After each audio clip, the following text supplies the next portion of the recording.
it's not illegal to use cannabis when you're training. It's illegal to use cannabis during competition. And so that is the limit by which they say, okay, you've been using cannabis.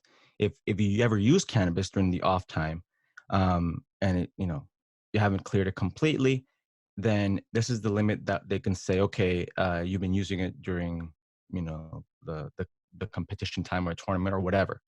But in the body, it's interesting as well because it's highly dependent upon the amount of fat you have and your metabolism. And athletes, especially elite athletes, they have very low body fat.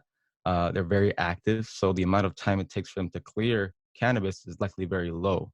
Um, I've done tests in different groups, and the average, I would say, is about 15 days for somebody who's maybe normal body composition. Like, define normal, of course, there's nothing normal, but um, someone who's not super skinny and that's not super active. So maybe Now, in the 20 to 25 for men, something like that.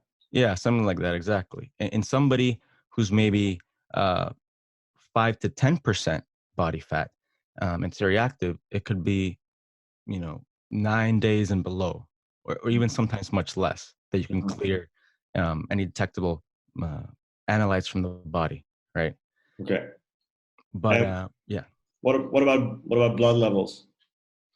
So that changes a lot quicker. I don't have a precise value for that, but that in the first few days, you'll have something detectable, but then it becomes stored in the fat. So Mm. unless of course you exercise, they've had to revise these values consistently because there've been studies that have shown that even, like, for example, after using cannabis, you become undetectable.